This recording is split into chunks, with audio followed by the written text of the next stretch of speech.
Vamos lá para mais uma sessão, essa sessão de agora que foi me dada a missão e o privilégio de falar sobre dons espirituais na prática do evangelismo. E eu queria começar esse tempo com você trazendo uma declaração que eu gostaria que você nunca mais se esquecesse. O evangelismo, que é o que nós vamos fazer em comunidade na segunda-feira, para aqueles que quiserem, né? Eu sei que alguns não vão poder ir, outros podem não querer ir, mas na segunda-feira a gente vai ter aquele tempo de prático.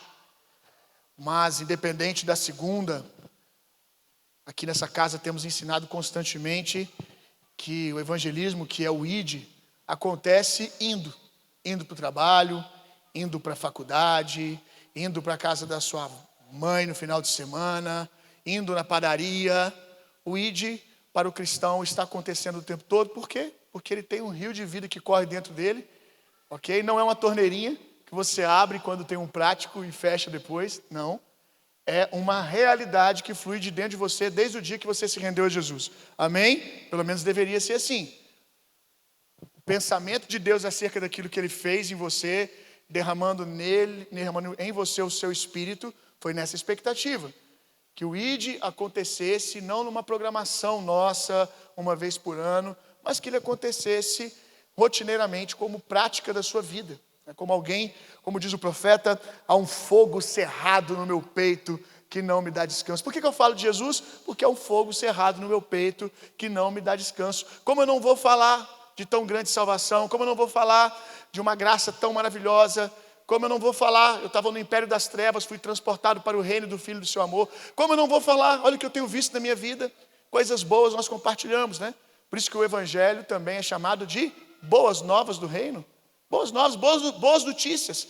Quais são as boas notícias? O que você tem visto Jesus fazer na sua vida desde o dia que Ele te salvou. Então, o evangelismo acontece, o ID acontece em todo momento, mas na segunda-feira vamos fazer isso em comunidade, com alguns grupos. E eu gostaria que você não esquecesse essa definição tão poderosa de evangelismo, não só para a segunda, mas para qualquer momento da sua vida, se você quiser anotar. O evangelismo muda o curso da vida de alguém, muda a eternidade. Você faz ideia de que alguém que você vai encontrar na segunda-feira vai ter a vida transformada, essa vida aqui.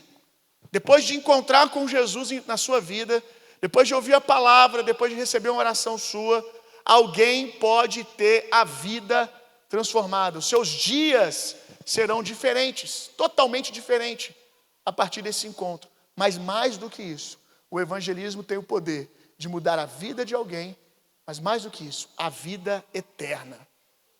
Alguém que estava condenado a viver uma vida eternamente distante de Deus, agora vai viver uma vida eterna em comunhão com Jesus, vai viver o céu com você, a eternidade com você.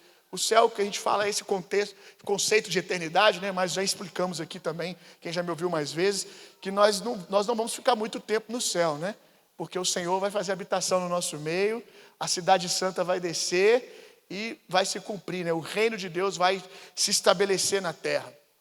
Mas a eternidade de alguém vai ser impactada porque você pregou o evangelho para essa pessoa.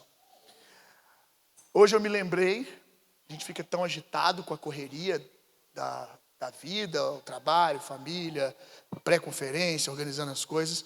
E aí hoje, assim como um estalo, eu me lembrei, meu Deus, faz 18 anos esses dias que eu conheci o Senhor. Eu conheci o Senhor num período de carnaval, um acampamento da igreja metodista no carnaval.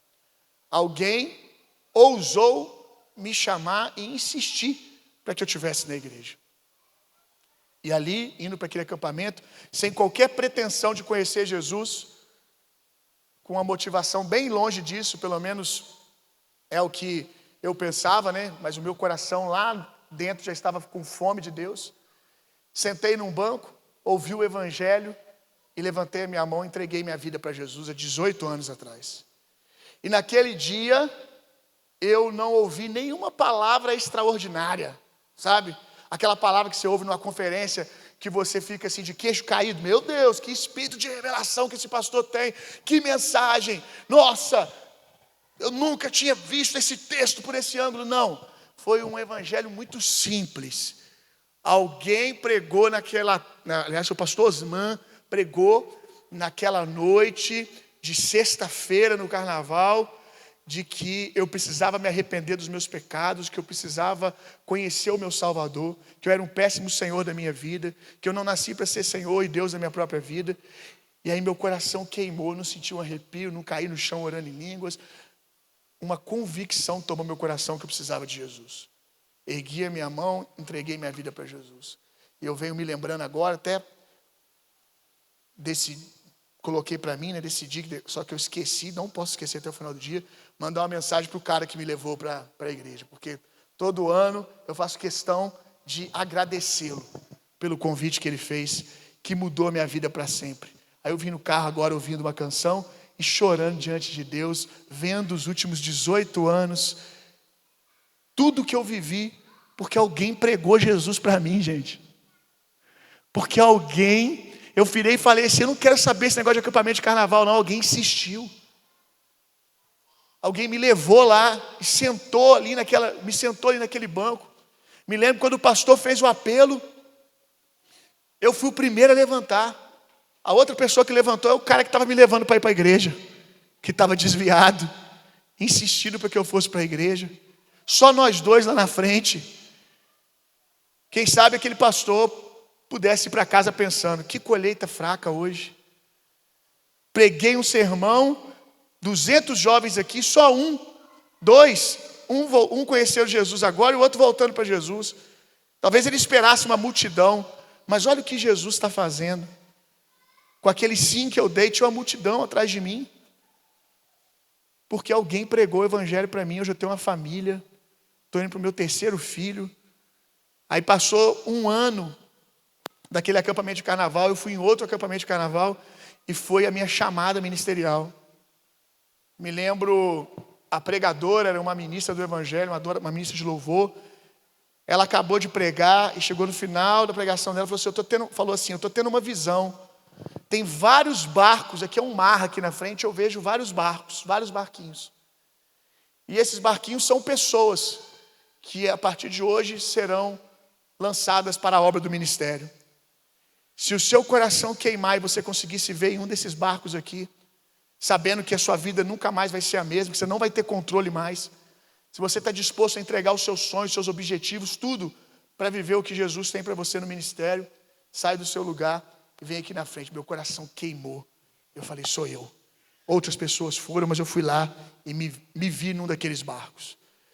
Então você está num lugar onde a rota da sua vida pode ser mudada para sempre.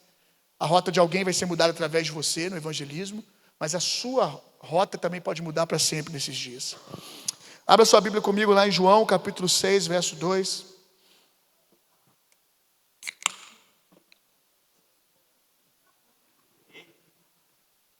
Até glorificou, você viu? Deu vontade aí? Deus abençoe vocês. João capítulo 6, verso 2. O evangelismo, com a utilização dos dons espirituais, não é um evangelismo que a igreja pentecostal inventou, que a igreja carismática inventou. Não é um evangelismo que os discípulos inventaram, é o evangelismo do tipo de Jesus. Jesus usava rotineiramente das manifestações dos dons espirituais para anunciar a chegada do reino de Deus. Jesus, quando questionado pelos discípulos de João Batista, se ele era o Messias, João Batista está preso, e os discípulos de João Batista perguntam, você é aquele que haveria de vir? Como que Jesus responde? Avisa para João Batista que os cegos vêm, os surdos ouvem, e o evangelho está sendo pregado aos pobres. Ele apresenta o quê? Sinais e maravilhas. Sinais e maravilhas são sinais da manifestação do reino de Deus na terra. Como nós vamos ler nesse texto aqui, João 6:2. Então, uma grande multidão o seguia, porque tinham visto os sinais que ele realizava nos enfermos. Por que a multidão seguia Jesus? Por causa A multidão não está seguindo Jesus aqui primariamente porque reconhece que está perdido e precisa de um Salvador. Estão seguindo Jesus pela necessidade. A gente às vezes cai no extremo de exortar o não crente, o novo convertido. Isso não é para crente maduro, obviamente, esse tipo de pensamento. Mas o novo convertido ou não crente, às vezes numa multidão, uma cruzada evangelística, virar e falar assim: olha, vocês não têm que estar aqui por causa de milagre. Meu irmão, quem veio para Jesus que não foi por uma necessidade? Quem não foi atraído por ele que não foi por uma necessidade? Nem que seja a sua necessidade não ir mais para o inferno. Você veio e depois foi se apaixonando por ele, o conhecendo que a salvação que você estava recebendo era muito mais do que a perna sua que mancava, a dor na coluna que você tinha. Você vai descobrindo que você estava indo para o inferno com dor nas costas, que você estava indo para o inferno mancando, que a maior salvação foi você ser retirado do inferno. Aliás, maior salvação ainda é de você viver uma vida distante de Deus, que quando você conheceu o Senhor, você chegou àquela conclusão: meu Deus, quanto tempo eu estava perdendo, eu não sabia que era tão bom, eu não sabia como era tão bom, como era bom. A verdade é que a gente vem para Jesus, no primeiro momento, eu quero salvação, não quero o inferno. Depois você descobre que é mais do que isso. É mais do que isso. Você quer o Senhor, não é porque você está com medo do inferno, é porque você não consegue viver sem Ele. Você se apaixona pela pessoa de Jesus, pelo caráter de Deus. Mas todo esse processo começa e Jesus não tem esse milindre. Jesus não tem esse problema.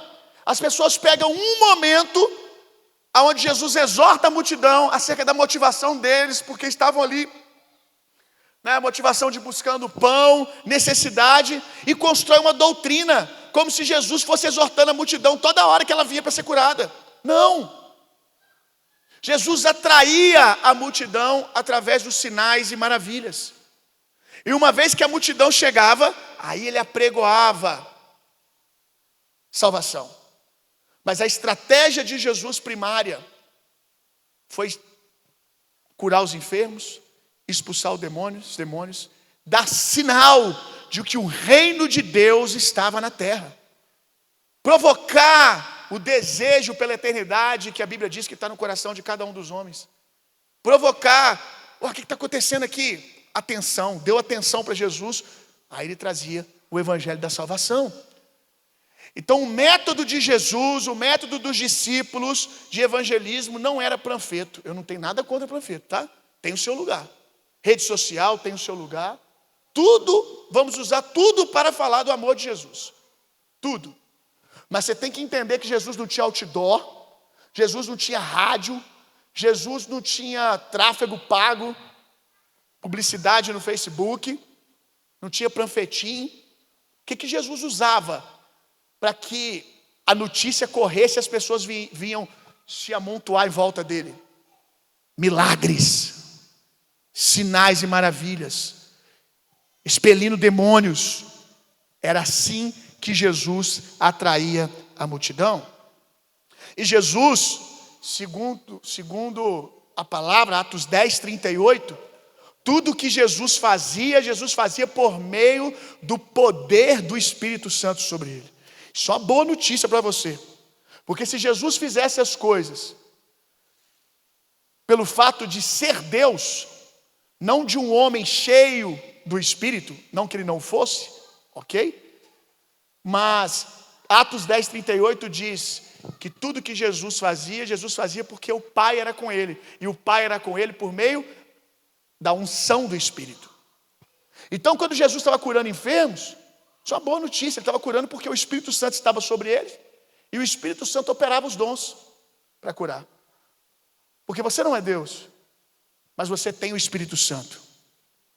João 20, 21, quando Jesus ressuscita dos mortos e vai estar com seus discípulos, Jesus vai dizer: assim como o Pai me enviou, eu envio a vós.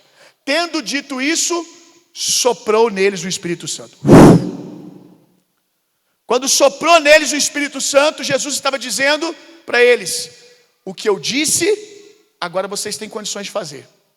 Jesus disse o quê? Assim como o Pai me enviou, eu envio a vocês. E como o Pai enviou ele? Ungindo com o Espírito Santo. Aí começou os 3 anos gloriosos do ministério de Jesus. Então, quando Jesus visita os seus discípulos após a ressurreição, ele diz: assim como o Pai me enviou, eu envio a vós. Se Jesus tivesse só dito isso, Jesus estava dizendo uma coisa e não dando eles a ferramenta. Mas Jesus disse e soprou. E quando você nasceu de novo, o Espírito Santo também foi soprado dentro de você. O mesmo Espírito que operava em Jesus, que operou através dos seus discípulos, está dentro de cada um de vocês aqui que nasceu de novo. E o Espírito Santo mudou para dentro de você com toda a sua natureza. Nem mesmo uma criança rendida a Jesus é menos poderosa do que um discípulo. Não existe Espírito Santo Kids, Espírito Santinho. Se uma criança tiver consciência do que ela carrega, na autoridade do nome de Jesus, orar por um doente, ele pode ser curado, demônios podem ser expulsos, da mesma maneira que um adulto. Por quê? Porque a criança é pequena, o garoto é adolescente, só tem 15 anos, mas o Espírito Santo que está ali é o mesmo poder que operava em Jesus. Agora nós temos que confiar. Nós temos que confiar. Nós temos que acreditar nesse poder e deixarmos ele se manifestar.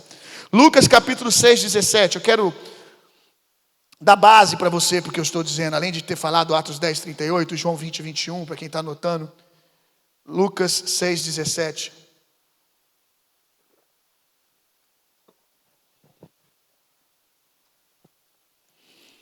Então desceu Jesus com os apóstolos, parou num lugar plano, estavam ali reunidos muitos dos seus discípulos.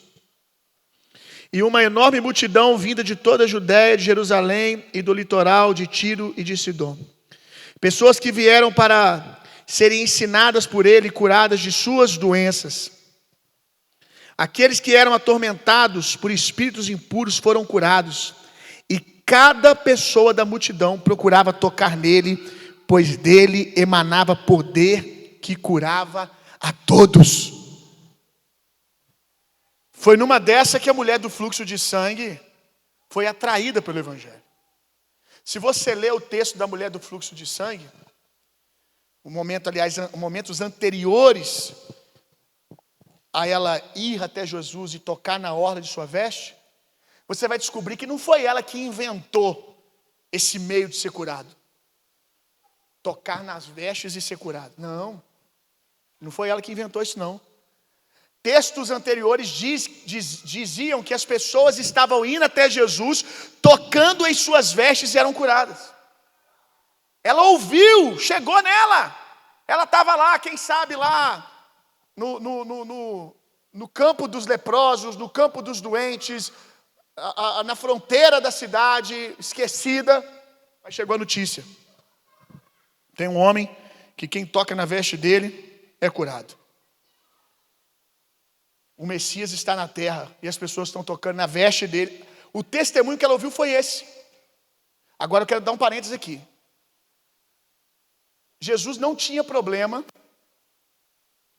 em descer no nível da fé das pessoas, mas também não deixava as pessoas lá.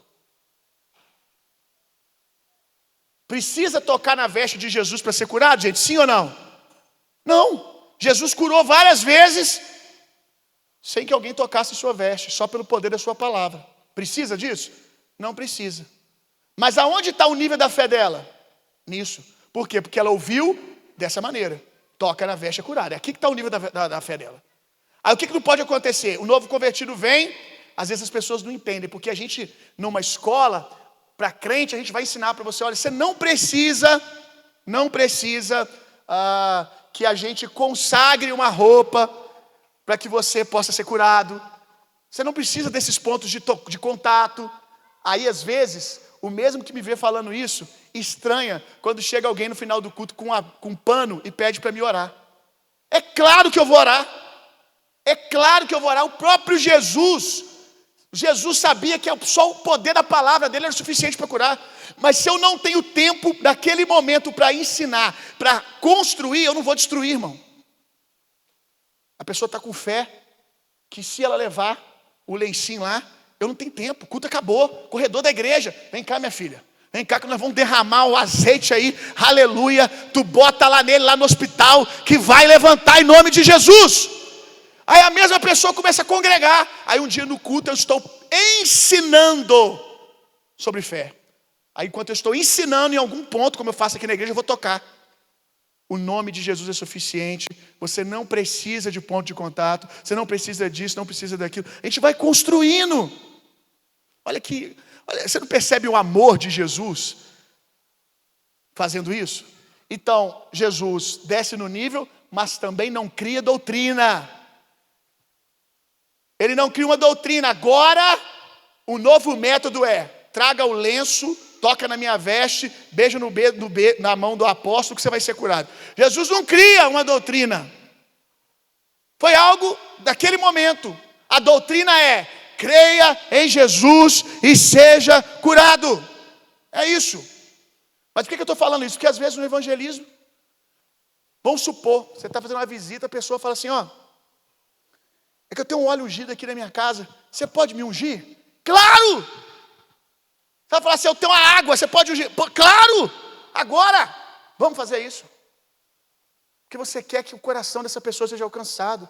A fé dela está nisso, é permitido, está dentro do que é permitido, você ora e ministra cura. Só não pode virar uma doutrina, né? Agora você vai só, porque uma vez você colocou o lenço sobre alguém, a pessoa foi curada, agora você só ora com o lenço. Não. Mas voltando aqui, então, a própria mulher do fluxo de sangue foi alcançada ouvindo o evangelho. Romanos 1,16. Portanto, não me envergonho do evangelho, porque é o poder de Deus para a salvação de todo aquele que nele crê. Diga comigo, o evangelho é o poder de Deus para a salvação. Olha só, não dá para você tirar o poder do evangelho, porque o evangelho é o poder de Deus para a salvação. Não dá para você escolher um evangelho mais soft. Se você tirar o poder, você vai deixar de experimentar o evangelho, porque o evangelho é o poder de Deus. Nós precisamos ter expectativa que o poder de Deus se manifeste quando nós falamos. E o poder de Deus, gente, não é só alguém cair cheio do Espírito Santo no meio da rua que você orou por ele, não. Isso também é a manifestação do poder. Mas poder de Deus é alguém que você está pregando o evangelho, de repente o coração endurecido se abre e aquela pessoa clama por salvação. Isso é poder de Deus. Quantas vezes já tinham falado de Jesus para mim, mas quando o poder de Deus se manifestou, quebrou o meu coração e eu fui alcançado. Poder esse que mudou a rota da minha vida para sempre. E como eu disse, naquele dia eu não senti um arrepio, eu não senti nada. Eu só entendi que eu era um perdido e precisava de um salvador. A revelação do Espírito caiu no meu coração. Eu criei e a minha vida foi transformada. 1 Coríntios 12, verso 8. Quantos tem o Espírito Santo aqui? Amém. Fica com dúvida não, irmão.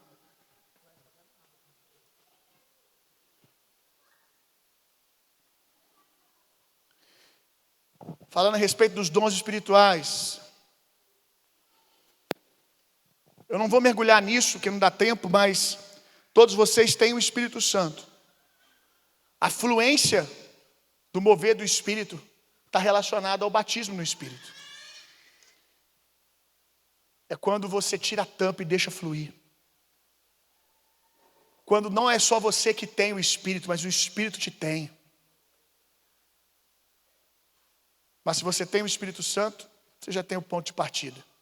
E o Espírito Santo está dentro de você aí, com todos esses dons que são úteis para o trabalho do reino. E esse que é o ponto. Ah, pastor, eu vejo assim pouco mover dos dons espirituais da minha vida. Sim. Sei nem se eu vi ainda, pastor. Mas você quer para quê? Você quer poder para quê? Você não prega o evangelho. Você não se expõe a problema. Sua vida é natural. Você se coloca só em ambiente natural, você não coloca em uma enrascada do reino.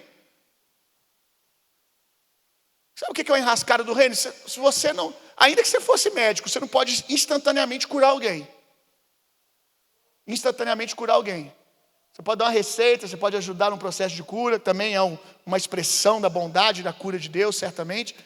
Mas sobrenaturalmente você não pode curar ninguém. Uma enrascada, arrumar um problema, é você virar para um doente, segunda-feira no evangelismo, alguém com uma muleta e dizer, posso orar por você? Pronto, agora você vai precisar de poder, que você arrumou um problema. Que tu não cura ninguém, agora tu está lascado. Enquanto você não tem essa sensação de, o que eu acabei de fazer? O que eu acabei de fazer? Quando você não abrir essa boca sua, que você fala assim, eu tenho vergonha de falar de Jesus, eu não sei por onde começar, eu acho que eu não sei muitos versículos, aí mesmo assim, no espírito de ousadia, você abre a sua boca e fala assim, posso te falar sobre Jesus? Pronto, agora você precisa de poder, meu irmão. A Bíblia diz, o Senhor prometeu, que quando vocês fossem colocados diante das autoridades, Ele concederia a vocês o que falar. E eu trago para a minha vida, acho que foi um dos primeiros textos assim que eu peguei como revelação para mim, foi esse texto, porque eu falei, opa, autoridade, peraí, todo aquele que vai ser salvo é alguém que Jesus morreu, que Jesus pagou um preço, é alguém precioso, é uma autoridade. Jesus, eu estou me apostando que todo mundo que eu for falar o evangelho é alguém, é um nobre, é um filho. Então eu estou diante da autoridade. Então quando eu abrir minha boca, o Senhor conceda poder e o que falar. Ih, rapaz, quantas vezes gaguejando, nem eu estava acreditando direito no que eu estava falando. De repente eu olho para o rosto da pessoa, a lágrima está descendo. Aí eu já, Jesus, obrigado. É porque está ruim para mim, porque o poder está nele, não está em mim. O Espírito está agindo nele, eu só estou pregando. O Espírito está convencendo ele. Eu tenho certeza que as frases que eu falei de um jeito e esse cara ouviu de outro. Eu tenho certeza, porque eu não conjuguei nem os verbos para ele entender, de tão nervoso que eu estava. E a pessoa está ali, fala mais para mim. O que esse cara está ouvindo? Não é o que eu estou falando, não. Às vezes um testemunho que você conta. Posso te falar o que Jesus fez na minha vida? Ah, pastor, mas isso é tão pouco. Ô, irmão, não menospreza o poder de Deus que você carrega, não. Recentemente eu falei isso aqui na igreja. Quando você pensa assim, você não está entendendo nada. Você não está entendendo nada. Você está querendo ter uma performance. Você está querendo ter uma habilidade para pregar o evangelho. A promessa de Jesus não foi que todo mundo teria uma boa hermenêutica, que todo mundo teria um carisma para pregar, que todo mundo teria habilidade. Não, Ele prometeu que quando você pregasse no nome dEle, os enfermos seriam curados, os demônios seriam expulsos e as pessoas seriam salvas. Que ia ter poder operando, irmão. Para de ficar, você quer pregar o evangelho para se sentir bem ou para salvar alguém do inferno? Porque se for para você se sentir bem, porque minha palavra foi boa, fiquei satisfeito que eu consegui pregar, falei tudo bonitinho, nossa, desenhei o plano de salvação de um jeito lindo. Tá, mas aí talvez você fez tudo bonito e alguém não foi alcançado. O dia que você contou o seu testemunho, trouxe o plano de salvação dentro disso, praticamente a história do filho pródigo com você dentro dela. Perguntou se queria uma oração para entregar a vida para Jesus, a pessoa em prantos entregou a vida para Jesus. Na métrica de Deus, qual foi o dia de sucesso?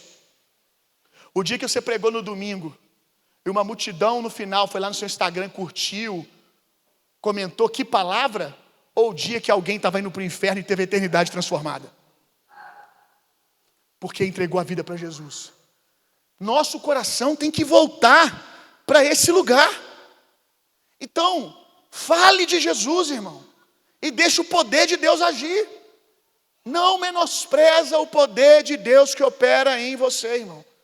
Segunda-feira ou em qualquer dia da sua vida, evangelizando, você vai perceber que tem gente, tem fruto. Imagina uma árvore com os frutos lá. Tem fruto, irmão, que está tão maduro que só faltava alguém pegar e esbarrar nele. E o fruto cai no cesto do reino. Talvez já tem gente trabalhando tanto tempo naquela vida, e você só foi o trabalhador que chegou por último e fez uma pergunta: posso orar por você? E a pessoa se derramando, porque está vindo de uma temporada já sendo tocado pela graça de Deus, cercado pelo amor de Deus. E você foi o trabalhador que chegou depois, encostou na árvore e ela caiu. Ouse toca no fruto e deixa ver. Se não cair, você foi o trabalhador que iniciou a jornada. Outro vai vir depois. Deus vai trazer. Deus se interessa por essa vida mais do que você. Ele vai enviar outras pessoas até que esse fruto esteja maduro para salvação. Qual que é o seu papel? Toca na árvore. Prega o evangelho e deixa o poder de Deus fazer o papel dele. Deixa ver o que Deus vai fazer. 1 Coríntios capítulo 12, verso 8.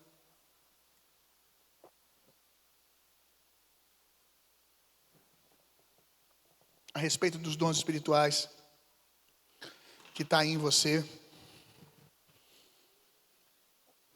Pelo Espírito, a um é dada a palavra de sabedoria, a outro pelo mesmo Espírito a palavra de conhecimento, a outro pelo mesmo Espírito é outorgada a fé, a outro pelo único Espírito dons de curar, a outro poder para operar milagres, a outro para a profecia, a outro discernimento de espírito, a outro variedade de línguas, a outro interpretação de línguas.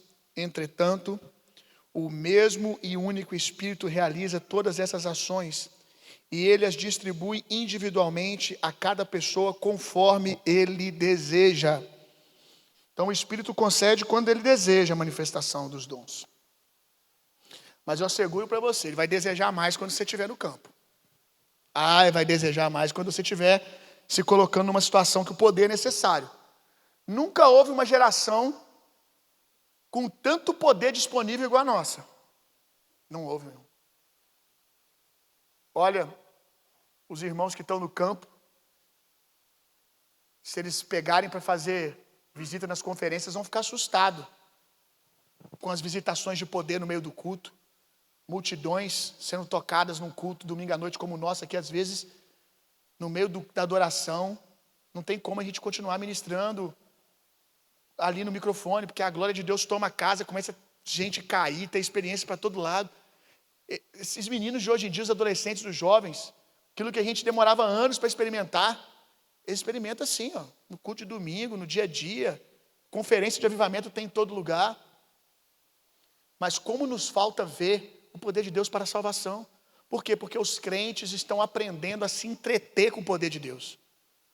O poder de Deus nos abençoa, é bom sentir a presença.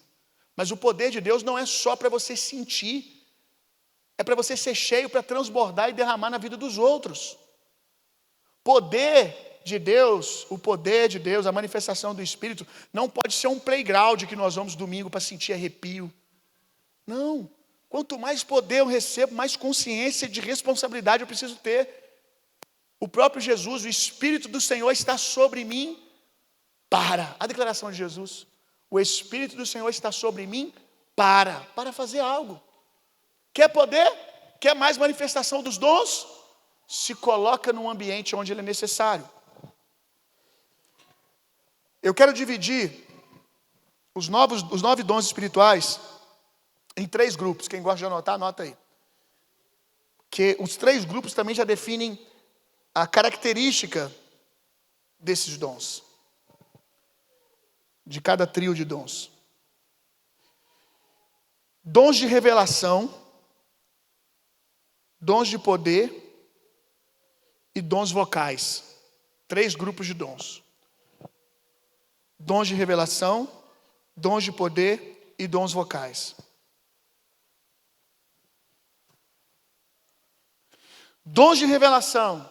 Anota aí, quais são os 3 dons de revelação? Lembrando que esse termo aqui, dons de revelação, é para didática. Ok? Só para a gente aprender mais fácil. Mas o termo correto é palavra de conhecimento, palavra de sabedoria e discernimento de espírito. Por que são dons de revelação? Porque são dons que revelam alguma coisa. Simples assim. Então, dons de revelação são palavra de conhecimento, palavra de sabedoria e discernimento de espírito. Nós não vamos mergulhar em todos os dons. A gente tem uma escola que é Jesus School, a gente tem uma matéria que a gente faz isso melhor. Acredito eu que na EBS, em algum momento, eu devo trazer isso também, numa certa medida. Hoje nós vamos dedicar aos dons mais utilizados no evangelismo, né, que mais fazem sentido com a obra evangelística.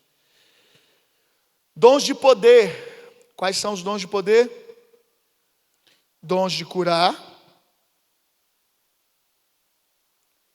sinais e maravilhas, fé sobrenatural. Existe a fé que todos nós temos para a salvação, a fé que temos fruto do crescimento na palavra, fé vem pelo ouvir, ouvir a palavra de Deus, e existe esse rompante aqui, essa explosão de fé que acontece quando há uma necessidade. Inclusive, essa explosão de fé, ela é uma explosão tão grande que é justamente uma manifestação de fé que é derramada não só em você, mas através de você para o incrédulo. Aqui eu acredito que nós vemos manifestações onde a outra pessoa não está crendo, não tem condições de crer. E o dom da fé opera e essa pessoa recebe naquele momento. Como, por exemplo, orar por um morto. O morto pode crer? Não. Então você não pode, no morto, você ter a expectativa da cura, um dos tipos de cura que Jesus operava, a sua fé te salvou. Como é que você vira para o morto e fala, a sua fé te salvou? O morto não está nem ouvindo o que você está falando. Então eu acredito que aqui, quando há uma ressurreição, o dom da fé opera. Você não depende da fé da outra pessoa para que o milagre aconteça. Boa parte da obra evangelística depende da fé da pessoa. A gente prega o evangelho para que a fé cresça e a gente possa orar por você. Só que você está no Brasil, né, gente? No Brasil, a maioria das pessoas, pelo menos aqui em Juiz de Fora, já ouviu alguma coisa sobre Jesus. É mais fácil. Mas no campo missionário, lá no campo missionário onde Jesus não chegou, você vai precisar plantar um pouquinho de fé nos corações. Falar do que Jesus faz. Aí você fala, lê os textos, proclama. Agora eu posso orar por você? Você sabia que existe um Jesus que cura isso aí? Que expulsa esses demônios da sua família? Você vai plantando fé. Agora aqui no Brasil você chega para alguém, a pessoa tem um tipo, uma substância de fé. Tem algum conhecimento acerca da palavra. Né? Então, essa fé de curado através da sua fé, como Jesus falava, sua fé te curou, é fruto de alguém que já tinha ouvido a palavra, tinha um pouco de fé, a mulher do fluxo de sangue, a sua fé te curou. Ela ouviu como Jesus curava, se moveu na direção dele e foi curada. Mas existem, como a ressurreição de mortos, pessoas que não estão crendo, que não ouviu nada, aí é um missionário lá no meio do nada, ninguém nunca ouviu de Jesus, ele falou assim, eu vou orar aqui, as pessoas vão ser curadas. Ele pode falar, a sua fé te curou? Não, irmão. Ninguém tem fé em Jesus, não. Ninguém nunca ouviu falar de Jesus naquele lugar. Aí ele vai precisar da manifestação sobrenatural do dom da fé. Deus vai derramar fé naquele ambiente ali para que esses milagres aconteçam. Não uma fé fruto de alguém que ouviu a palavra, porque essas pessoas nem ouviram a palavra ainda. Então vamos continuar aqui. Dons de poder, dons de curar, sinais e maravilhas e fé especial. Dons vocais.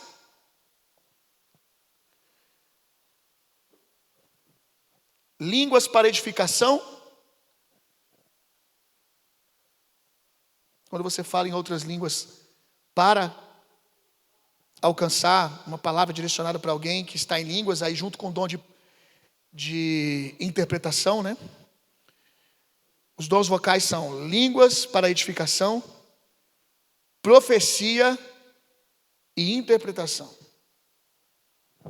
Primeiro dom que eu quero dedicar um breve tempo aqui, que é muito útil, a gente já falou muito dele aqui como exemplo no evangelismo, Jesus usava rotineiramente, Mateus capítulo 10, verso 7. Curar os enfermos.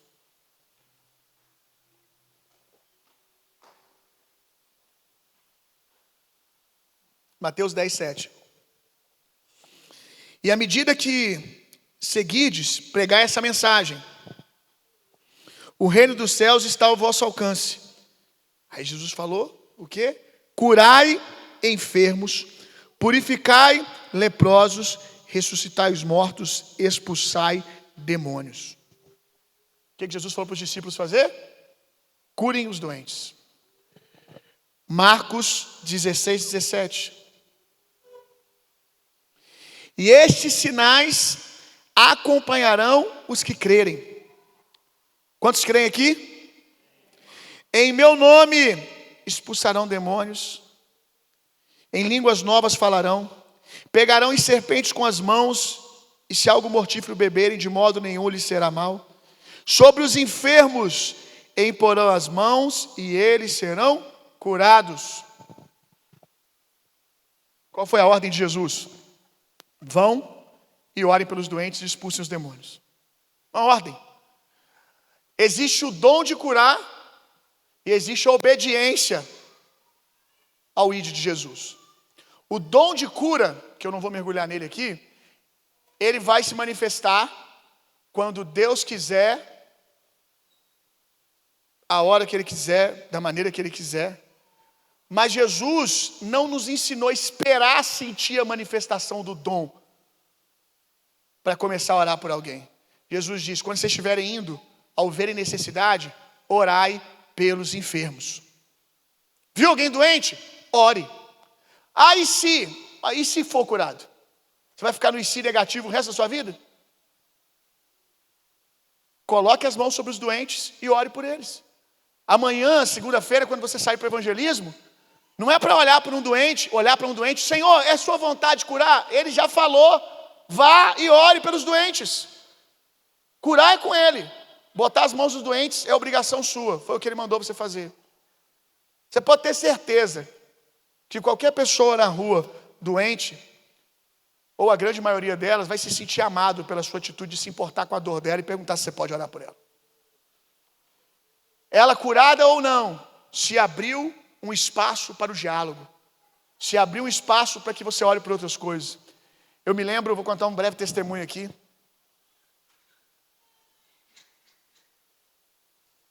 Me lembro quando eu ouvi a primeira vez no seminário sobre cura. Primeira vez que eu ouvi no seminário sobre cura, eu virei para um amigo meu, você conhece um deles, o Diogo, para 2 amigos meus. Falei com eles assim, a gente ouviu a palavra, agora a gente tem que fazer alguma coisa. Não adianta nada a gente ouvir sobre cura e não orar pelos doentes, senão nós não vamos experimentar isso. Essa palavra é para quem está doente, então vamos procurar alguém que está doente. Aí eu falei com eles, vamos sair do seminário, a gente morava em Belo Horizonte, ficava ali no bairro da Lagoinha, e a gente ia até a rodoviária, onde a gente ia pegar o metrô. Até lá a gente andando, o primeiro doente que nós encontrarmos, nós vamos parar e nós vamos orar por ele. Primeiro doente que a gente encontrar, nós vamos parar e nós vamos perguntar se a gente pode orar por ele.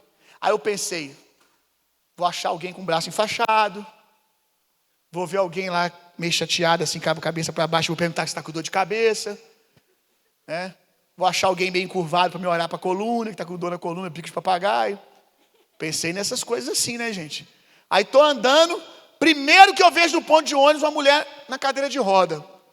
Aí estavam os 3. Eu fingi que não era comigo. E eles fizeram a mesma coisa. Eu lembro do clima de suspense. Uai, ninguém vai não? Não, se você não vai, eu não vou também não, hein? Eu tenho que ir, não, ele vai. Aí foi só passando. Aí na hora que passou.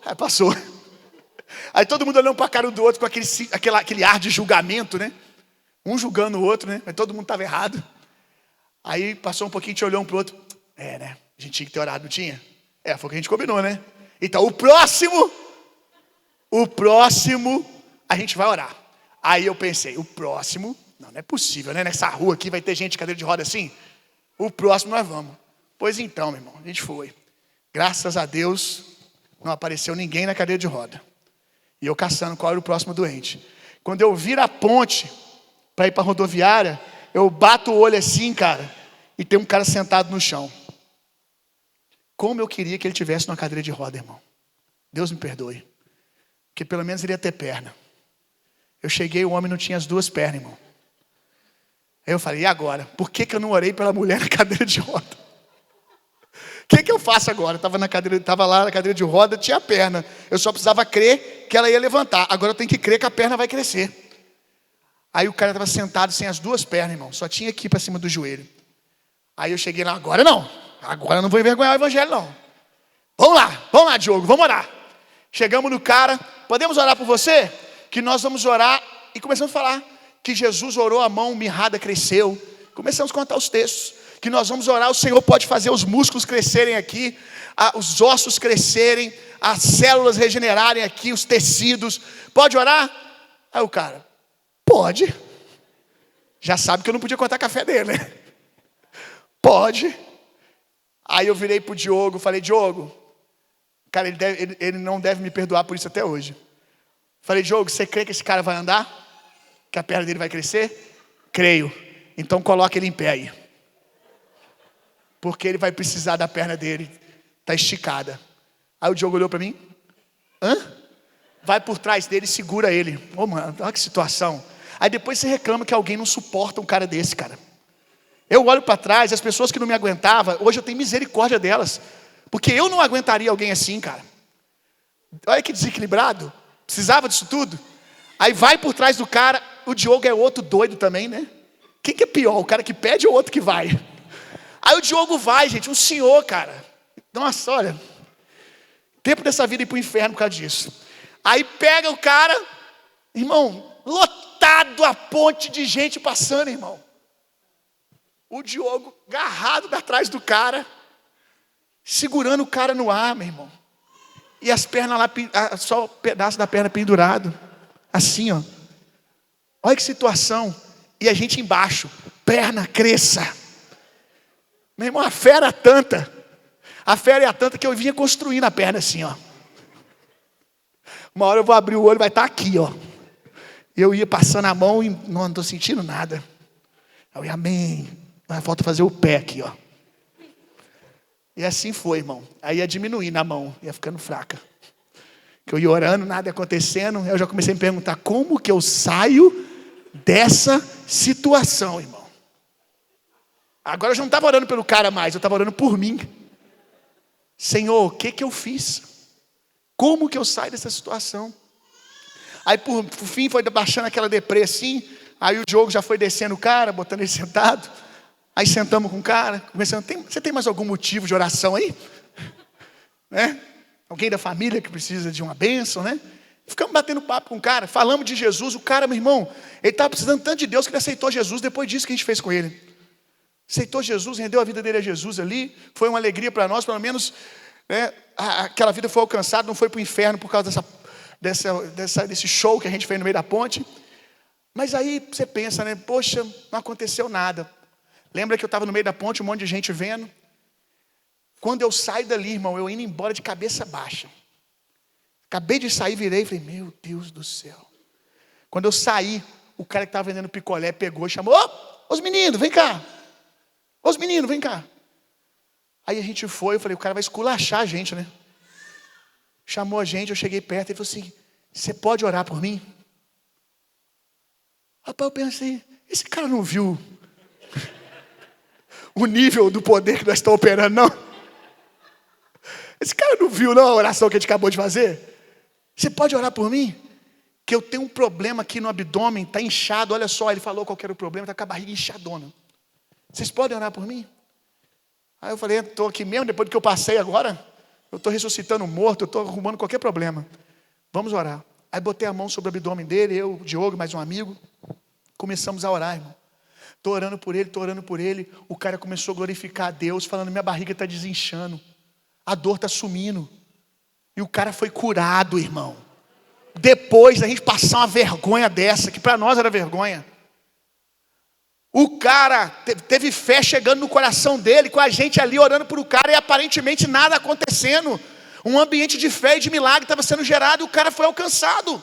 Olha que loucura. Agora você tem que ouvir o evangelho e praticar. Me lembro, pastor, o dia que eu ouvi sobre ressurreição de mortos. Por isso que eu tenho pouco amigo hoje em dia. Peguei um outro amigo meu também. A aula era sobre ressurreição de mortos, falando sobre cura e ressurreição de mortos. Aí eu virei para o Janderson, que já veio aqui na igreja, pregar aqui algumas vezes. Virei para o pastor Janderson e falei: Janderson, você crê que Jesus ressuscita os mortos? Ele: é claro que eu creio. Crê mesmo, Janderson? Então já sei, também creio. Aonde que tem morto, Janderson? Está vendo algum morto aqui, Janderson? Está vendo algum morto aqui? Jesus só vai operar onde tem necessidade. Se a gente quer ver ressurreição de mortos, a gente tem que estar onde os mortos estão. Aí o Janderson já começou a olhar com aquele olhar entristecido, né? E vem: Janderson, vamos passar a tarde hoje no cemitério. Vamos para o cemitério, Janderson. Aí eu acho que a pessoa topava pelo constrangimento, né? De falar não, ia parecer que ela era incrédula, né? Então vamos. Janderson pegou o violão e fomos para o cemitério. Eu e Janderson, sozinho. Aí sentamos. Lembra que eu sentei num banquinho assim, ó, do lado do Janderson, ele abraçado com o violão dele, ali esperando. Aquele dia, teve uma hora que eu até falei com o Janderson, falei: Janderson, a gente está tão ungido que o diabo sabe que a gente está aqui hoje e não está morrendo gente. Porque não aparecia ninguém. Uma hora da tarde depois da aula, aí de repente vem, né, uma turminha assim, entristecido, em volta de um caixão. Aí eu falei: Janderson, e agora? É agora, Jandim? Prepara, que nós vamos orar para o morto ressuscitar. Aí estava tendo um velóriozinho simples, devia ter umas 30 pessoas no máximo. Chegamos na capelinha, encostamos assim na porta. Aí a mulher que estava conduzindo lá era da funerária. Quando a família às vezes não tem alguém, uma fé católica, evangélica, né, não tem alguém para poder conduzir, tem um pacote da funerária, vai lá alguém falar umas palavras bonitas, ler um salmo. Aí estava a mulher da funerária. A gente chegou, a mulher da funerária olhou para nós assim, eu acho que ela também estava pedindo socorro. Porque ela olhou para o Janderson com o violão, aí ela pensou: é alguém da família. E a família pensou: é alguém da funerária. Porque ela olhou para o Janderson e falou assim: vocês querem cantar um louvor? Aí eu virei: ah, Janderson, é agora.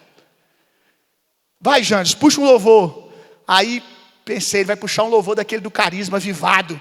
O Janderson começa: segura na mão de... Oh, meu pai. E eu fui lá, para perto da mulher. Era uma moça, não esqueço o rosto dela. Botei a mão sobre ela lá e estou lá orando, meu irmão. Em nome de Jesus, espírito de vida. Em nome de Jesus, eu repreendo a morte. Estou lá orando, irmão. Estou lá orando. Aí era aqueles paninhos fininhos. Cara, aquele paninho desliza. Nossa, o paninho deu uma deslizadinha, eu já... Meu pai. Aí eu descobri que eu não estava pronto.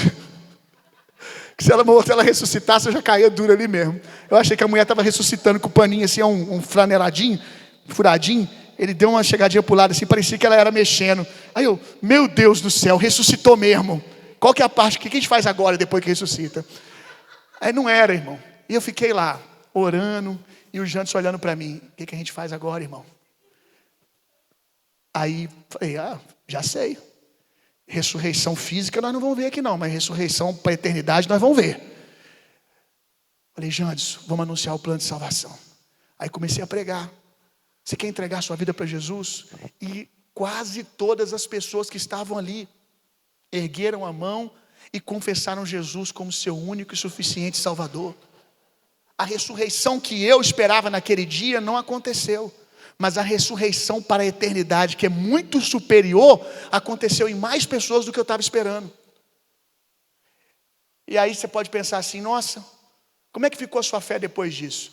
Não ficou menor não, meu irmão, ficou mais ousada. Porque se eu passo vergonha orando por alguém que eu nem conheço, num velório que eu não sei nem de quem que é, para a ressurreição dos mortos, eu vou ter problema de orar por um doente, eu vou ter problema de falar de Jesus para alguém. Então o nível de fé só cresceu. Então você tem que pegar essas coisas e praticar, irmão. Tem alguém doente perto de você? Ora. Posso orar por você? Posso orar no nome de Jesus por você? Faça isso. Agora sobre o dom de cura, que é da vontade de Deus, que você ore por todos os doentes que você encontrar o caminho. Você vai estar obedecendo Jesus.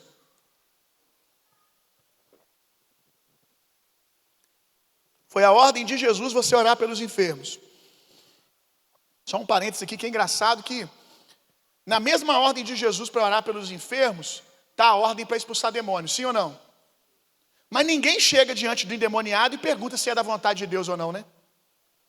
Ninguém chega diante do endemoniado e fala assim, aqui, deixa eu perguntar se é da vontade de Deus. Fica aí, amarrado no toco aí, com a mão para trás, e eu vou ali perguntar, Deus, é da tua vontade? Você só obedece, irmão. Passa mesmo com cura. Viu alguém? Pergunta, você vai falar assim, não quero, acabou, irmão. Falou que não quer. Você tem mais algum motivo de oração, além da enfermidade? Estou aqui para orar por você. Pergunte, deixa Deus fazer o resto. Agora, dom de cura, muitas vezes ele trabalha com palavra de conhecimento. O que é palavra de conhecimento, que é um dos dons de revelação? Palavra de conhecimento é uma informação que não veio a você de maneira natural, mas de maneira sobrenatural. Uma informação acerca do passado, do presente ou da condição que alguém está passando. Por exemplo, você teve uma impressão sobre algo que a pessoa viveu. Olha só, vou mostrar para você a palavra de conhecimento fluindo com cura. Você está aqui pregando e de repente você tem uma impressão no seu coração de um tipo de enfermidade que o Senhor está pronto para curar. O Senhor está te testificando, olha, tem alguém nesse lugar que está sentindo dor na coluna. É muito comum na vida de algumas pessoas a impressão de palavra de conhecimento vir com um sentimento no seu corpo. Não é, eu estou sentindo dor, então é alguém que está doente. Eu sei. Ora, precisa ser curado. Não é você chegar na igreja, tem uma semana que eu estou com dor nas costas, acho que alguém está com dor nas costas. É encosto que você está carregando os outros então, hein?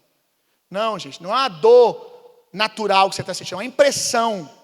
Às vezes você sente uma impressão no seu braço, fica um sinal, você sente um sinal, é algo que só quem sentiu sabe o que eu estou falando. Tem gente que eu estou falando, está balançando a cabeça assim, é isso mesmo. Às vezes uma pontada na cabeça e você sabe que não é uma dor sua, é uma impressão que Deus está te dando. Você está pregando, você vai evangelizar, você vai buscar quem é essa pessoa. Tem alguém aqui sentindo dor na coluna? Aí você vai dar o sentimento que você sentiu. Nessa região aqui, aí pum, 2, 3, 4 pessoas levantam a mão. Olha, às vezes você tem palavra de conhecimento por uma imagem. Lembrando que, como nós lemos ali sobre os dons, Deus manifesta de forma diversa. O mesmo dom. Às vezes a palavra de conhecimento vem por uma imagem. Você vê um órgão, você vê um braço, você está pregando ou orando por alguém, ou está indo para um evangelismo, ou acordou de manhã, veio uma impressão, uma imagem de um rim, veio a imagem de um pé. Aí você, opa, o Senhor quer curar alguém com essa condição. O Senhor está pronto para fazer isso na vida de alguém. Você procura essa pessoa, fica atento acerca dessa pessoa. Mas palavra de conhecimento não é algo só relacionado à cura. Pode ser um fato que aconteceu na vida da pessoa no passado. Pode ser um fato que está acontecendo agora. Você está conversando com alguém, aí você tem uma palavra de conhecimento.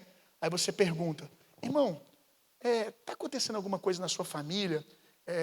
Algo relacionado a você? E eu tenho uma impressão que há algo relacionado a você e a sua mãe. Você está tendo hoje alguma situação nesse sentido? Aí a pessoa, nossa, faz sentido, eu estou passando por isso e isso e isso. Palavra de conhecimento.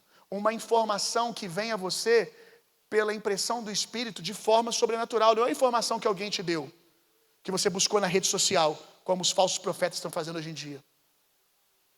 É uma impressão que você sentiu no seu coração. Agora eu vou contar um testemunho para você. Alguns anos atrás, quando a gente estava fazendo nosso culto na praça, eu estava indo para o culto na praça em Benfica, e aí, durante o caminho, eu estava praticando oração em línguas, que é uma prática que você que ora em línguas deveria fazer. Estava praticando, orando no Espírito, para que o Espírito Santo comunicasse alguma coisa ao meu coração. Se ele tivesse alguma coisa para falar, que eu percebesse. Aí fiquei orando no Espírito, uns 20 minutos daqui do centro até lá Benfica. Quando eu estava orando em línguas, eu vi uma cena. Estava ali orando no espírito, tal, sentado no banco. De repente eu vi uma cena. Eu vi uma mulher, uma mocinha, criança, quase adolescente. Uma mocinha que ela corria, ela caía. E quando ela levantava, o joelho direito dela estava todo estourado. Aí o Senhor falou comigo. Lá na praça, pergunte se há uma mulher com uma marca no joelho direito de um acidente que ela sofreu quando criança. Ela tem essa marca até hoje no joelho. Fui para a praça. E o Senhor falou, eu tenho uma palavra para ela sobre paternidade, você vai orar sobre paternidade por ela. Cheguei na praça, orei por outras coisas e perguntei, tem alguém aqui, mulher, que quando você era criança, uma mocinha, você correu, caiu e machucou o joelho direito e você tem a cicatriz no seu joelho direito hoje. Hoje uma jovem, adulta, você tem essa cicatriz. Uma moça levantou em prantos e levantou o joelho direito. Ela falou, quando eu era garotinha, correndo, eu caí em cima de um caco de vidro e cortei meu joelho. E eu falei, o Senhor tem algo para falar na sua vida sobre paternidade. Ela começou a abrir o coração e receber de Deus. Palavra de conhecimento. Palavra de conhecimento mais específica. Essa a gente tem filmada. Está aí no YouTube, depois a gente pode dar um jeito de mostrar. Num prático como esse aqui, um treinamento que depois veio prático, a gente fez pequenos grupos, antes de ir, para orar, pedindo a Deus informações. Senhor, nos dá informações. A gente chama isso de caça ao tesouro, né? Nos dá informações, Senhor. Nos dá informações acerca das pessoas que nós vamos encontrar. Porque isso marca a vida da pessoa. Isso abre o coração dela. Quando ela percebe que Deus pensou nela, de que Deus soprou a condição dela. E aí nós oramos ali, e aí, às vezes o grupo com 5, é engraçado que um falou assim, eu vejo uma pessoa de camisa verde e floral. Aí o outro, eu vejo uma pessoa, ela precisa de uma palavra nessa área. E você vai colocando, fazendo, é muito interessante, que às vezes você faz um mapeamento, o grupo de 5 está vendo uma única pessoa. E encaixa todas as características, é incrível. E nesse dia, dentre muitas palavras que a gente teve uma palavra, num grupo, que eles viam uma menina, eles sabiam que era uma menina que eles tinham que encontrar, que tinha uma palavra específica para ela, que eu não lembro agora qual que é o motivo, no vídeo lá a gente até fala, mas tinha algo muito específico, o nome dela, Luísa. Aí você pensa, a gente vai para o Shopping Norte, fazer o prático lá, orar pelas pessoas lá. Como achar a Luísa? Na nossa mente parece algo difícil. Eu vou perguntar, gritar, tem alguma Luísa aqui? A gente pensou, vamos ter que fazer algo assim. Aí talvez se fosse assim você pensaria, mas grandes chances, um nome popular, né? Shopping lotado tem uma Luísa. Mas só para Deus esculachar a tua incredulidade, pega essa daí. Só para Deus esculachar a tua incredulidade. O normal, mais fácil para nós, vamos lá e vamos perguntar quem é uma Luísa. Pois bem, irmão, Deus deu o nome, está tudo gravado. A galera falando antes, a gente encontrando a Luísa e ela dando testemunho. Saímos para o shopping, chegou aqui na rampa. Entrando, a gente veio andando ali do Santa Terezinha até o Shopping Norte. Quando a gente está chegando, sabe aquela rampinha de acesso que tem, aqui tem o mercado, aí tem uma rampinha de acesso que aqui ficava o madeiro. Irmão, tinha uns 30 comigo. Alguns deles estão aqui até hoje. Quando a gente está subindo a rampa, qual a chance disso acontecer, meu irmão? Eu estou subindo a rampa, vem uma garota correndo, não lembro se era uma garota ou um garoto agora. Ele vem, acho que foi uma moça mesmo, ela para no parapeito assim, daquela rampinha, e grita para o outro lado, Luísa! Luísa! E sai a Luísa correndo na nossa frente e vai com a pessoa para dentro do mercado, irmão. Qual a chance disso acontecer, meu irmão? Aí vai nós correndo para dentro do mercado atrás da Luísa. Pega a Luísa! Pega a Luísa! Começamos dando mercado nas gôndolas. Cadê aquela moça que a gente viu? Aí achamos ela. Aí tem o vídeo. Seu nome é Luísa? Ela é. Deus soprou o seu nome no nosso coração quando a gente estava orando, a gente estava preparando para falar de Jesus. Jesus falou no seu nome. E aí a gente tem uma palavra para você, a galera com o papel na mão. Deus falou isso. A menina chorando, virou para nós e falou assim, eu estou de passagem em Juiz de Fora. Eu estou de carro viajando e nós paramos aqui agora, só para dar uma reabastecida, para continuar a viagem, irmão. Nós chegamos na hora certa, não só de que ela parou para parar ali no shopping, mais do que isso, a hora exata onde ela ia correr e alguém ia gritar o nome dela. Eu sei que você está muito frustrado vendo as presepadas da internet, mas Jesus ainda faz, irmão. Jesus ainda faz. E essa casa aqui, crendo no sobrenatural, porque muitos desses meninos que hoje são homens aqui, Caio, que é pastor, estava no dia. Então a gente foi forjado nisso, irmão, vendo isso acontecer. Aleluia! Então, palavra de conhecimento com dom de cura. Então fique atento, se tiver uma impressão, vendo a parte do corpo, alguma coisa, não fique só vendo. Agora pergunte se a pessoa tem aquela necessidade e se você pode orar por ela. Agora vamos gastar uns minutos aqui no que nós vamos mais utilizar no evangelismo.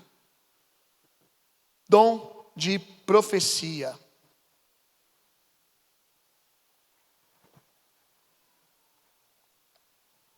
Olha,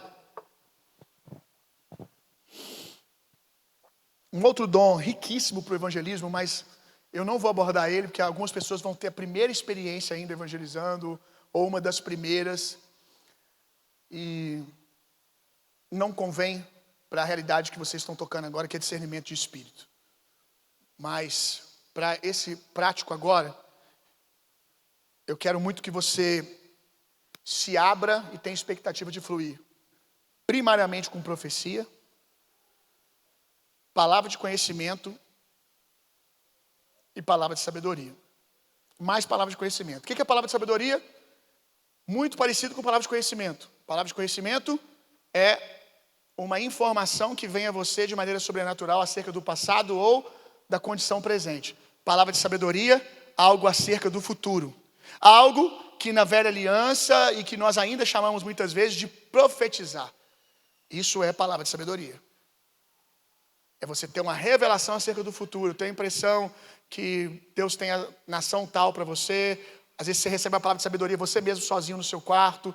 Deus te mostra o futuro. Isso é palavra de sabedoria. Mas nós vamos nos dedicar mais em profecia, palavra de conhecimento e cura. Nós vamos praticar aqui hoje profecia e aqueles que tiverem alguma experiência com palavra de conhecimento, palavra de conhecimento. Lá no evangelismo, nós vamos praticar cura. Orar pelos doentes. Ok? Mas hoje aqui a gente vai gastar um tempo depois de exercício em profecia e palavra de conhecimento. Por que que eu não vou dar muita abertura para a palavra de sabedoria? Palavra de sabedoria é muito sério, porque você pode mudar a rota de alguém. Você não está experimentado ainda acerca de ouvir a voz do Espírito, está aprendendo. E aí você vira e fala assim, eu vejo você indo para tal lugar. Nem todo mundo tem maturidade do outro lado para aprender a ouvir a voz, julgar todas as coisas primeiro no testemunho interior do Espírito da palavra. Aqui julga-se que todo mundo, pelo menos aqui dessa casa e da Ramos, sabe que nada você segue se o testemunho interior do Espírito não testificar. Se o profeta maior do Espírito Santo não falar no seu coração e estiver em absoluta concordância com a palavra. Que é como nós guiamos a nossa vida. Não guiamos a nossa vida por profeta ou palavra de sabedoria de ninguém. Palavra de sabedoria para nós hoje é uma confirmação ou é uma provocação de algo que nós vamos orar e vamos perceber que já estava no nosso espírito e a gente não sabia. Não tinha dado atenção. Mas ainda assim, no evangelismo é muito sério. Você pode mudar a rota de alguém de maneira errada, porque você está aprendendo a ouvir a voz do Espírito. Agora, a palavra de conhecimento fala do presente ou do passado. Então, o máximo que você vai ouvir uma palavra de conhecimento, não faz sentido não, irmão. Você está sentindo isso? Não estou não. Você mudou a vida de alguém? Não, mudou a sua, que ficou chateado.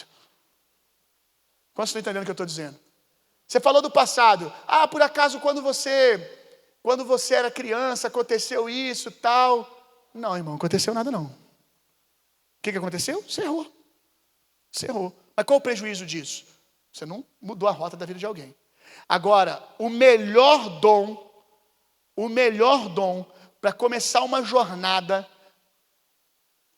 no sobrenatural, nos dons do Espírito, é palavra de profecia. Porque eu vou te explicar hoje que palavra de profecia, até quando você está errando, você está acertando. Se você entender o que é palavra de profecia. Nós não estamos falando do profetizado profeta lá da velha aliança, que hoje vai estar muito mais ligado com os dons de conhecimento e revelação. Mas são apenas nomenclaturas. Nós não estamos falando de falar de futuro. Profecia, como a própria palavra diz, está aqui, ó. 1 Coríntios capítulo 14, verso 3. Entretanto, quem profetiza faz claramente para edificação, encorajamento, consolação de todas as pessoas. Palavra de profecia é uma palavra de exortar, que é erguer, não no sentido de exortar, de botar para baixo. Vamos até ficar com a tradução que está aqui, que está melhor para você entender. Uma palavra de profecia é um encorajamento, um consolo, uma edificação na vida de alguém. Então, qualquer coisa que não consola, que não encoraja e que não edifica, não é uma palavra de profecia. Então, qualquer coisa que você falar, que encoraja, que edifica e que consola, ainda que não esteja revestido do Espírito pela manifestação do dom, e que vai despertar um mover sobrenatural, uma experiência na vida de quem está ouvindo. Se você partir desse princípio, que tem que encorajar, consolar e animar, edificar, a outra pessoa vai ser abençoada. Por exemplo, palavra de profecia pode ser um texto que saltou o seu coração, que anima e fortalece alguém. Uma palavra de profecia bem simples. Bem simples. Uma vez eu estava no mercado, no mercado, e aí eu olhei para a moça do caixa, e o Senhor me disse, diga para ela, olha isso aqui, diga para ela que eu amo o sorriso dela enquanto trabalha. Isso pode não gerar nenhum mover na vida de alguém se não tiver revestido de unção. Mas eu senti que eu vi no meu coração, virei para ela e falei assim, olha, eu falo com Deus. Eu sempre uso essa porque já dá uma assustada na pessoa. Quê? Como assim? Eu falo com Deus. E Deus falou comigo sobre você. É? O que Deus falou com você? Eu falo, olha, Deus falou comigo que ama a sua alegria, o seu sorriso enquanto você está trabalhando. De repente a lágrima começou a descer. E ela virou para mim e falou assim, como eu precisava dessa palavra hoje. Aconteceu comigo isso de manhã. E ainda assim eu decidi, eu não vou deixar de ser quem eu sou. E ali começou um mover de Deus na vida dela. Se não tivesse um contexto, ia ser só uma palavra bonita. É isso que eu estou dizendo, que até quando você erra, você está acertando. Eu costumo dizer que palavra de profecia sempre vai ser gol.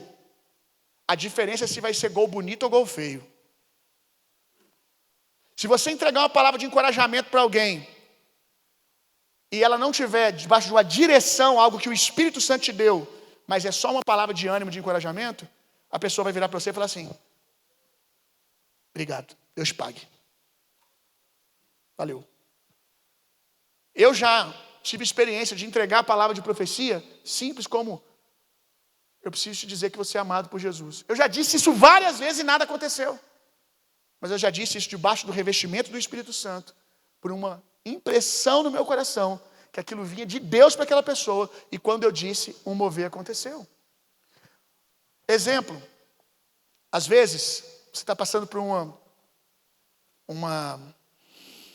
vou conjecturar aqui uma situação. Você passou por uma perda, e muitas das pessoas da sua comunidade de fé lá da Ramos sabem que você teve essa perda. Aí você chega na porta da igreja, as pessoas chegam para você e falam assim, ó, Deus é com você, viu? Desiste não. Isso é uma palavra de encorajamento, sim ou não? Sim. De consolo? Sim.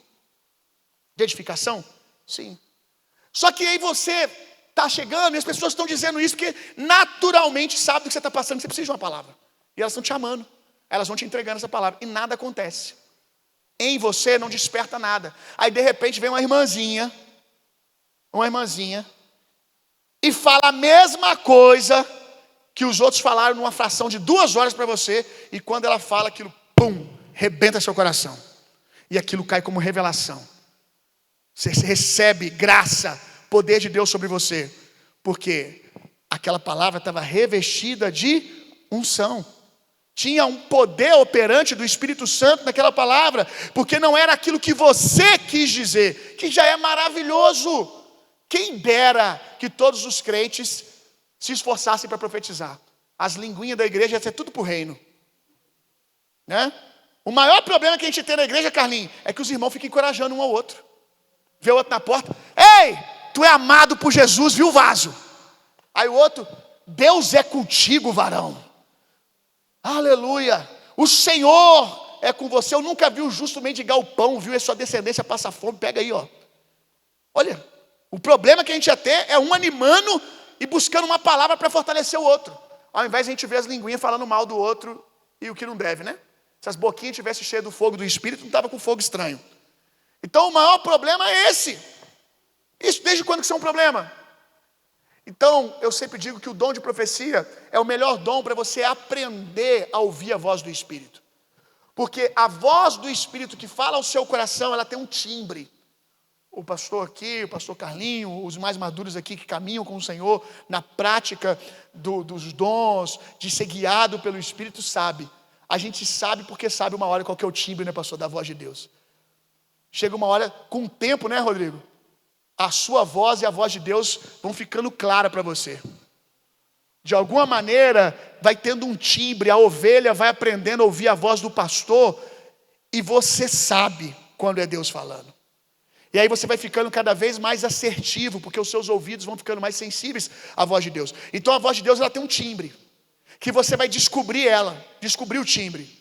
Agora a melhor maneira de você descobrir é com o dom de profecia.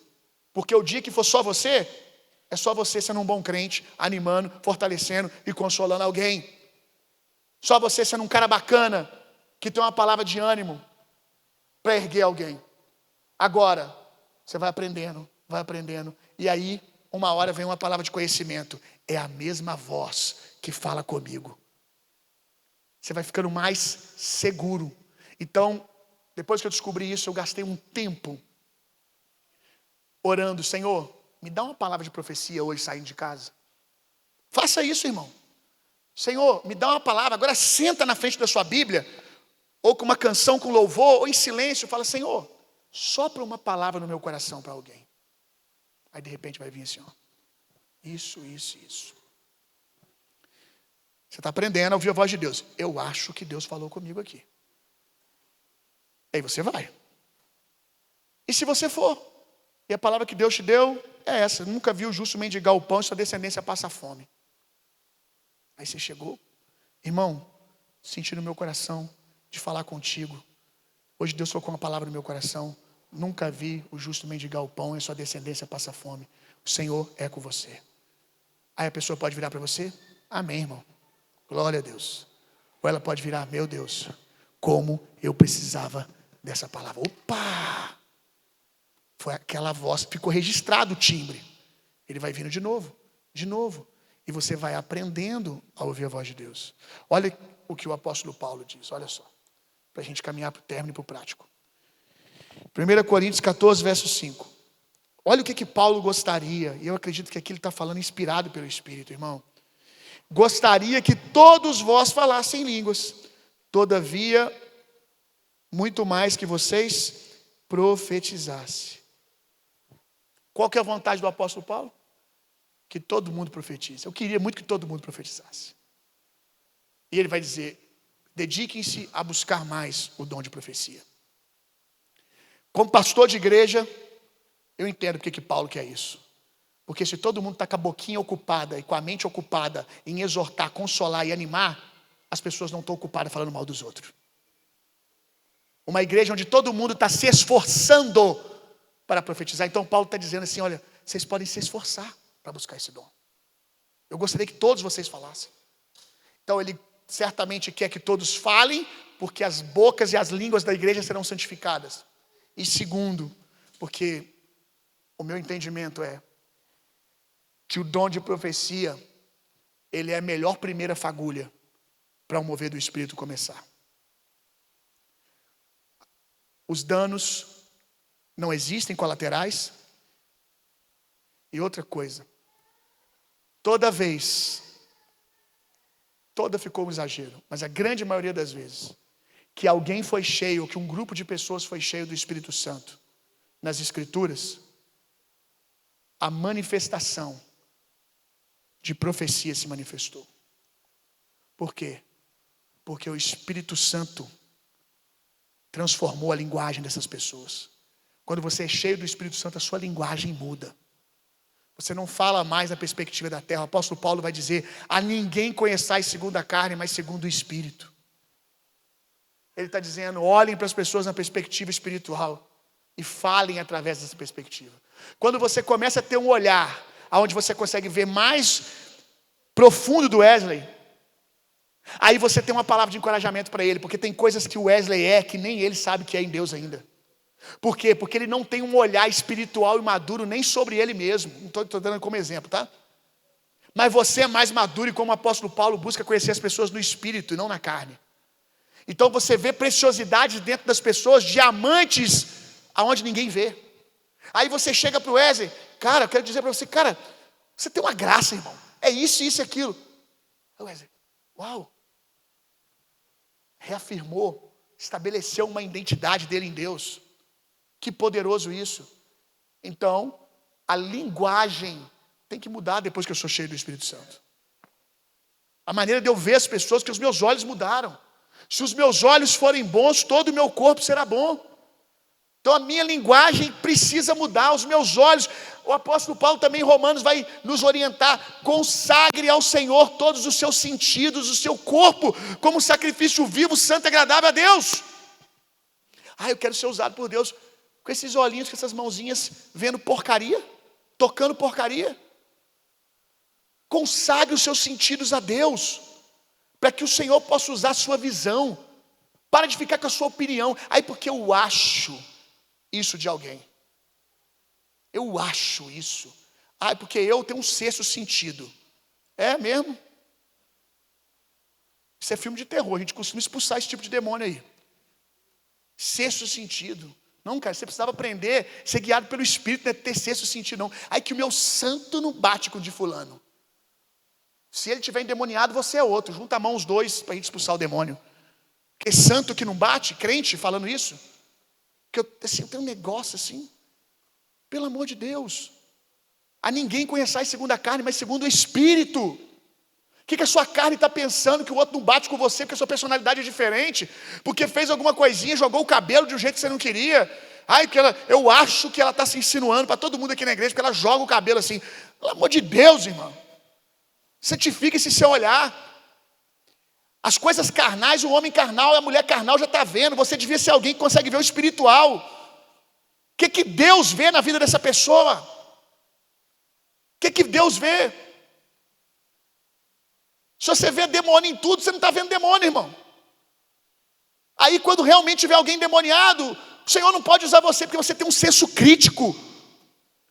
Seu testemunho para a igreja não é nem ouvido, porque você é alguém que tem um senso crítico. Quem tem senso crítico não pode trabalhar com discernimento de espírito, porque as coisas se confundem. Quantos estão entendendo o que eu estou dizendo? Você critica tudo, como é que a gente vai dar ouvido quando você está dizendo que tem um discernimento de espírito? Você só vê demônio em todo mundo. Não é uma novidade agora você falar que o Espírito Santo está revelando que tem um demônio, não, hein? Desde que eu te conheço, você só vê capeta. Sobrenatural vai ser o dia que você falar que viu um anjo. Aí que eu vou falar: meu Deus, começou. Uma vez do Espírito, ela viu uma coisa boa em alguém. Então controla esse senso crítico, coloque isso à sujeição de Cristo. Eu levo os meus pensamentos cativos à mente de Cristo. Eu prendo aquilo que eu estou pensando à palavra. E a palavra me diz: não conheceis ninguém segundo a carne, mas segundo o Espírito. Meu julgamento não é reto, irmão. O julgamento de Deus que é reto e íntegro. Então, consagre o seu corpo a Deus, seus sentidos ao Senhor, e comece a todo dia sair de casa e falar assim: Deus, me dá uma palavra para alguém. Me dá uma palavra, Senhor. Me dá uma palavra. Uma palavra de ânimo. Uma só, irmão. Você trabalha com um monte de gente. Se você tiver uma palavra, você pode chegar e dizer: olha, Deus colocou algo no meu coração, vê se vai fazer sentido para você. Um meio que eu sempre uso na hora que eu vou evangelizar, que eu vou entregar uma palavra para alguém, às vezes até dentro da igreja mesmo, é a humildade de perguntar: faz sentido para você?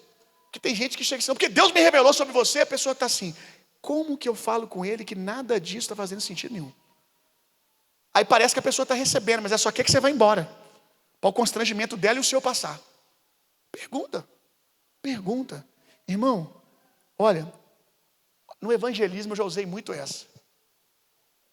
Ô meu amigo, eu estou aprendendo a ouvir a voz de Deus, sabe? Eu sou um filho de Deus, eu estou aprendendo a ouvir a voz dele. Eu vou te falar algo, você vê se faz sentido para você. Faz sentido? Aí a pessoa fala, faz. E às vezes ela vai falar, não faz. Aí você pronto, não faz não? Então tem alguma coisa que eu posso orar por você? Tem alguma coisa que faz sentido para você que eu ore? Provoca, irmão. Se você quer experimentar mais o poder de Deus, provoca as coisas. Vamos colocar de pé para a gente orar?